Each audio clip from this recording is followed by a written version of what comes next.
I still remember the moment the doctor smiled and said, "You're cancer-free." Those 2 words. I thought they were a miracle. I had fought for my life for nearly 2 years, endless chemo sessions, sleepless nights, and days when I couldn't even lift my head from the pillow. When I heard I had finally beaten cancer, I cried right there in that hospital bed. But I didn't know. The real battle hadn't even started yet. When I came home, I expected love. I expected my children to wrap their arms around me and say, "Mama, you did it." But instead, the house felt cold. My oldest son, Eric, didn't even look up from his phone when I walked in. My daughter, Naomi, gave me a hug, but it was distant, like she was comforting a stranger. They told me to rest, that they'd take care of everything. "You just focus on getting better, Mom," Naomi said with a smile that didn't reach her eyes. I wanted to believe her. I wanted to believe that after surviving death, I was coming back to a family full of warmth and care. But slowly, I began to see the cracks in their kindness. Eric started handling my mail. He said bills were stressful and that he'd take care of them. Naomi took my checkbook, saying she'd manage my expenses since I shouldn't strain myself. I thought it was love. Turns out, it was control. One night, I woke up thirsty and went to the kitchen. Their voices stopped me in my tracks. Naomi whispered, "If she sells the house now, we can use the money to pay off your loan." Eric snapped, "We can't push her yet. She just got out of the hospital." Naomi sighed. "You think she's gonna live forever? We have to plan ahead." My heart shattered. I stood there, gripping the wall so tight my fingers went numb.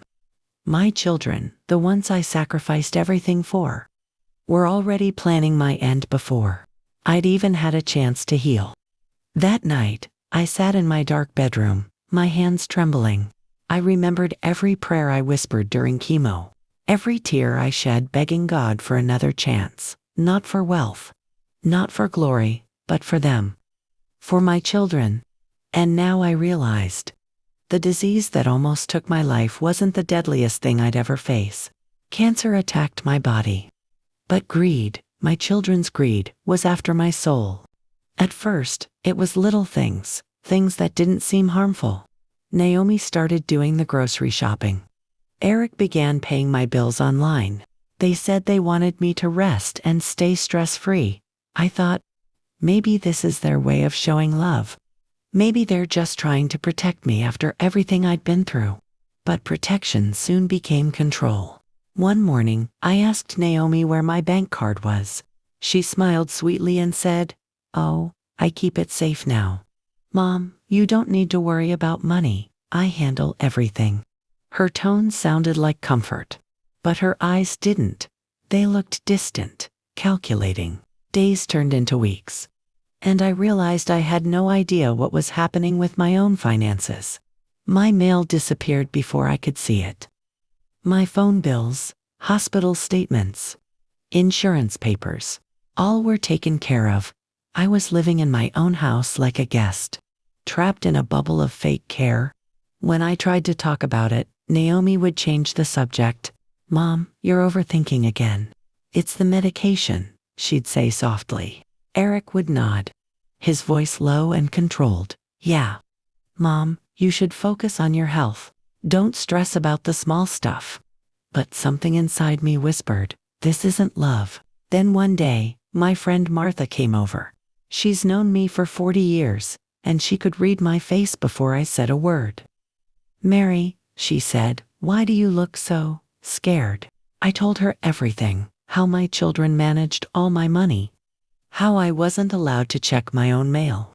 Her expression changed from concern to anger.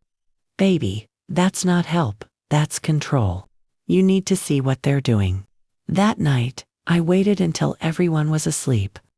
My hands were shaking as I went through Naomi's drawer in the living room where she kept the papers. What I found made my heart stop. Letters from my insurance company. Transactions from my account. My signature forged. They had been cashing in my benefits while I was still recovering. The next morning, I confronted Naomi. She didn't even flinch. "Mom, you wouldn't understand," she said coldly. We've been taking care of you. You should be grateful. Grateful. That word burned through me. I'd fought cancer alone. I'd begged God for life just so I could see my children's faces again, and now, those same faces looked at me like I was a burden. I realized then that I hadn't survived for love. I'd survived to learn the truth, that sometimes, the people you live for, are the ones who quietly kill your spirit. After that day, everything changed. My home didn't feel like mine anymore. The warmth was gone, replaced with rules, boundaries, and a kind of silence that made my heart ache. I wasn't Mom anymore. I was a name on papers, a signature they needed, a number they could calculate. Naomi started keeping receipts and spreadsheets for every small thing she did, from paying the water bill to buying my groceries. One morning, I saw a notebook left open on the counter. At the top it said, Mom's expenses. Next to it, in neat handwriting, were things like medication reimbursement, home electricity, and even caregiver time, 4 hours.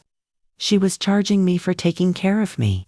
I remember standing there, staring at that notebook, feeling my breath catch in my throat.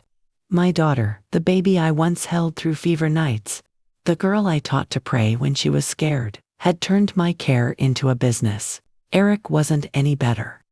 He started talking about financial planning and long-term investments. At first, I thought he was trying to help me save. Until one afternoon, he brought a real estate agent into the house. Mom, he said casually, you should think about selling this place. It's too big for you. We can move you somewhere smaller, more manageable. The agent smiled politely, but I saw the hunger in Eric's eyes. He wasn't thinking about my comfort. He was thinking about the money. I'm not selling this house, I said, my voice trembling but firm. This is your childhood home. Your father built this with his own hands. Eric's expression hardened. You can't even walk up the stairs without help. Mom, don't make this harder than it has to be. He walked away, but not before whispering under his breath, you won't be here forever. That line cut through me deeper than any needle ever had.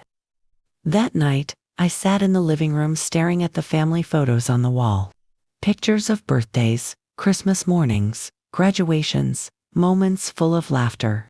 I traced my fingers over their young faces and whispered, where did my children go?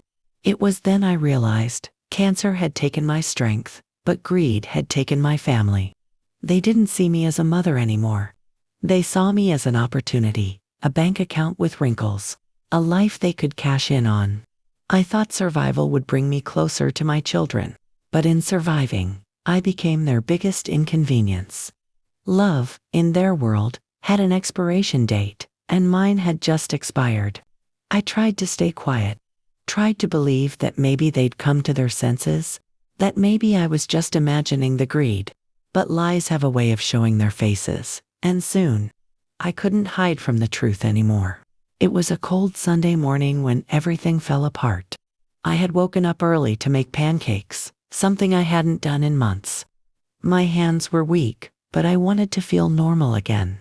The smell of butter filled the kitchen, and for a brief moment, I felt peace. Then I heard them talking in the next room. Naomi's voice was sharp. If we don't sell the house now, we'll lose everything. She's getting weaker, it's only a matter of time. Eric replied, we can't do anything without her signature. Naomi sighed. Then make her sign. Tell her it's for medical reasons. She trusts you more. My hands started trembling so badly that the spatula fell from my grip. The sound made them go silent. I stood there frozen, knowing they'd heard the noise too. Eric walked in first. Mom, he said softly, you should have stayed in bed. I looked at him, my voice barely a whisper. How could you? How could you talk about selling my home like I'm already gone? Naomi followed him in, arms crossed. Mom, you're overreacting. We're just trying to help. Help, I laughed through tears. You're helping yourselves. The air grew thick. For the first time, I saw it. The truth in their eyes. There was no love, no guilt, just impatience. Naomi's voice rose. We've done everything for you. Do you even know how expensive your treatment was? How much we've sacrificed? I shook my head, heart pounding. You didn't do it for me. You did it for what you could gain. Eric slammed his hand on the counter. You're being ungrateful.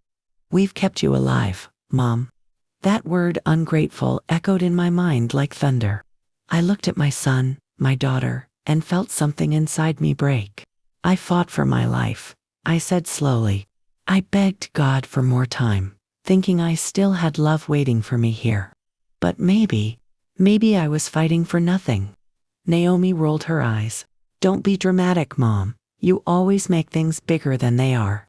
I turned away before they could see the tears fall. My whole body shook. It wasn't anger anymore. It was heartbreak, deep and raw. For the first time, I wished the cancer had taken me, because the pain of dying would have been easier than living to see my own children treat me like a burden. That night, I locked my bedroom door. For hours, I sat by the window watching the moonlight fall across the family photos. And in that silence, I whispered to myself, they took everything from me, except my soul. And I won't let them have that too. The next morning, I woke up with swollen eyes and a heavy heart. My body was weak, but my spirit, for the first time in months, was awake. I looked around my room, at the walls my husband painted years ago, at the old photos that told the story of a family that once existed, and I made a decision. I may not have strength in my body, but I still had a voice. I called my lawyer that afternoon. Mr. Reynolds had helped me with my will years ago. When he heard what had been happening, he didn't sound surprised, just sad. Mrs. Thompson, he said gently, you're not the first mother to face this kind of betrayal, but you can still protect yourself.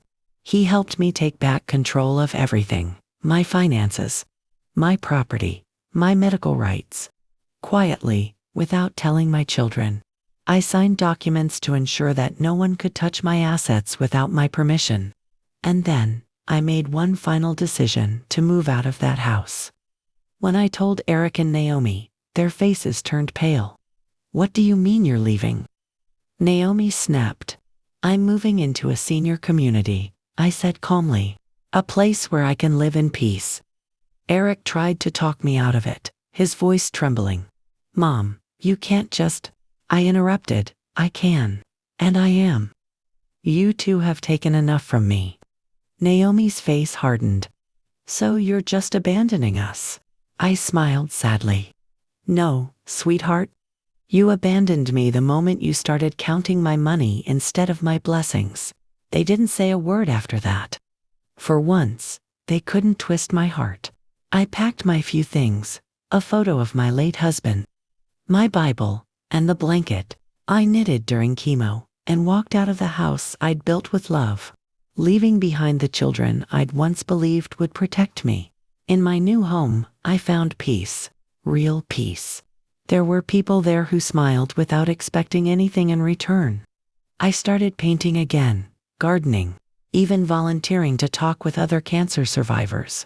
I realized something powerful. Healing doesn't always come from doctors. Sometimes, it comes from walking away from the people who hurt you. I still love my children. I pray for them every night. But I learned to love myself, too, and that's something I had forgotten long ago. Cancer tried to take my body. My children's greed tried to take my spirit. But I'm still here, alive, breathing, and free. And maybe that's the real victory. Not beating the disease, but surviving the people who thought I wouldn't.